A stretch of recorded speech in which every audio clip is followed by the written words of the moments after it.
The Nama J2 versus the J3. Everyone says just get the J2, it's only an extra $100, but now that I've tested both these machines side by side, I'm not really so sure about that.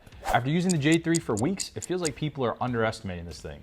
In these next 10 minutes, I might just save you $100. I'm about to show you the key difference between both of these juicers, what happens when I torture test them with concrete hard sweet potatoes, and what the cheaper, more compact machine can really do. By the end of this video, you'll know exactly whether you should spend the extra $100 on the J2 or save it with the J3. Let's talk about the capacity. The Nama J2 hopper has a 70-ounce capacity. This lets you make about 2 to 3 cups of juice at one time. And with the J3, you've got a 34-ounce hopper. This lets you batch about 1 to 2 cups. The J2 hopper is cylindrical, while the J3 hopper is more square. The J3 hopper has this pull tab, while the J2 uses a trigger. On the J2, the lid is detachable, but the J3's isn't. But here's a key difference. The J2 has an opening on the top so you can add more produce while it's running, while the J3 doesn't. You can still make plenty of juice, but you'll have to open the lid and refill it more often. Both hoppers have a set of blades at the bottom that do the prep work for you, and this square design on the J3 creates small gaps in the corners where the blades can't reach. Does this make a difference? Well, we're about to find out later. From the hopper down, the J3 is just a scaled down version of the J2. Both juicers come with a stainless steel juicing screen, an auger, and a set of wipers. Both spin at 50 RPMs, so the motors generate less heat and retain more nutrients than the juices. Now, the motor on the J2 is 200 watts, while the motor on the J3 is 130 watts. Even though the J3 wattage is lower, the torque on this thing is still really impressive. After testing it with a wide variety of fruits and vegetables, some people will say it clogs easier than the J2, but I didn't have any of those issues. And later, we're gonna put that to the test with some hard root vegetables. Now, both of these have mechanisms that flip open on the juicing chamber where you can scoop out the pulp. I saw someone say that the J3's pulp ejector rubber gasket falls off too easily, but after shaking this thing like crazy, it didn't come off for me once.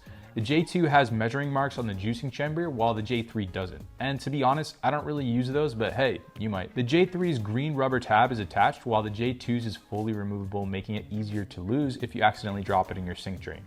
And the J2 can make sorbets with a $45 add-on attachment, but the J3 doesn't have that add-on available. But there's more to the parts. The level of confidence you have with your guarantee says a lot about the quality of the product. Whether you get the J3 or the J2, the warranty is the same. Your kid could be born today, and by the time these warranties expire, they'd be in high school. It's a 15-year warranty for both machines, and personally, I probably won't use the same machine for the next 15 years because I'm somebody who likes to upgrade their iPhone every 3 to 4. But still, the warranty gives you a peace of mind knowing that if something happens with your juicer, they've got you covered. And if you're like me, you want a simple machine that you can quickly put together. After all, if it's too complex, you're probably not going to use it. So let's see how fast we can assemble each juicer. The Nama J2 takes 43 seconds to put together, and the J3 is faster at just 18 seconds. Both use a tab system for assembly where one is larger than the other. But on the J3, the tabs look almost identical in size, making it easier to mix up. On the J2, you can clearly tell the big tab from the smaller one. That's just a minor annoyance, which doesn't matter all that much. But if there's something to pay attention to, it's definitely this next part.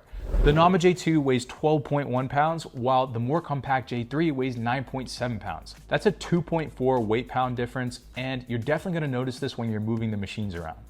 And this is where the J3 scores some serious points. It's ultra portable, making it perfect for travel, van life, camping, dorm living, and small apartments. I mean, look at how easy it was for the J3 to fit in my backpack. I tried to do the same thing with the J2 and it couldn't make the cut. It's possible to fit both of these inside your carry-on luggage, but the J2 isn't gonna leave you much room for your clothes. After checking out some of the reviews, I saw someone took it on a cruise ship and was the life of the party. I mean, can you imagine? You're on a cruise, the smell of ocean breeze in the air, and everybody's huddled around you while you're just serving up some screwdrivers with fresh OJ from your brand new J3. That sounds wild to me. But I think most people prefer to not be the life of the party and probably just want to use this thing calmly from the comfort of their home. And if that's you, you're gonna want to see this next part. But first, I just want to let you know I've got links in the description for both these machines that'll give you the best discount on the internet. Now, I measured the noise levels on both juicers. Your average blender is about 100 decibels loud, and I would have thought that the J3 would be less quiet than the J2, but that didn't turn out to be the case. Both the Nama J2 and the J3 run at around 59 decibels, so if you've got light sleepers in your family, you don't have to worry about waking them up. Now, we're gonna shake things up right now. I'm about to torture test both of these machines by purposely trying to clog them. Instead of cutting up these sweet potatoes into bite-sized pieces, we're gonna juice them with whole fat chunks to see what happens. Will the smaller motor on the J3 choke? Let's find out. So we've got about 387 grams of sweet potato in each bowl. Now I'm gonna load up each of these juicers, flick the switches, and see how they do.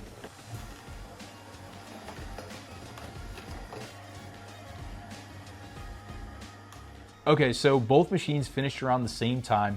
Here's the side-by-side comparison of the pulp from each juicer. They're both equally as dry. Now, for the moment of truth, how much yield did both of these get? Well, we're gonna start with the Nama J2. It finished with about 168 milliliters of juice, while the J3 finished with about 169 milliliters. Let's whip out a sieve and see how much pulp is left in our cups. We'll start with the Nama J2, and then we'll use the sieve on the J3. Comparing the pulp from each bowl, they look about the same. I'm not gonna lie, I thought the J2 was gonna dust the J3, but so far I'm wildly impressed. And I think the J3 could have done an even better job if the hopper didn't have that square shape to it. I mean, check out the hopper on the J2. It looks like all the sweet potatoes are processed, but if you look at the hopper on the J3, you can see more produce stuck to the sides of the machine. And I actually ran a bunch of tests just like this with celery, ginger, oranges, and leafy greens. I spent more than $4,000 buying all the best juicers on the market and 37 hours running tests on them so that you could compare the yields to both of these. And I promise I'm gonna show you how the J2 and the J3 stack up against other machines, but before I reveal them, you're probably gonna wanna see how easy it is to clean, right? Cleaning on the J2 and the J3 are pretty much identical. The reason why the J3 takes less time is because there's less surface area to scrub. Now, as promised, I want to show you the separate experiment with celery, ginger, oranges, and leafy greens. To start, I measured 6 ounces of celery for each juicer. I loaded both of them up and let them rip.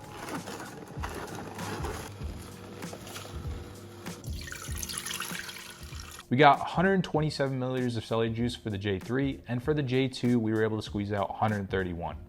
Here's the squeeze test on the J3, and here's the squeeze test on the J2. For ginger, I measured 1.3 ounces for each. I dumped the chunks into the top and then turned on the machines.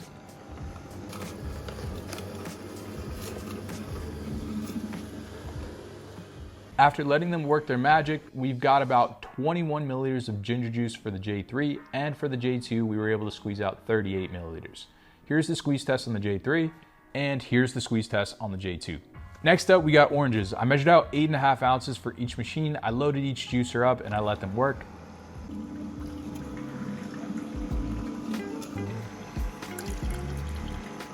That turned out to be 160 milliliters for the J3, and for the J2, we were able to get 161.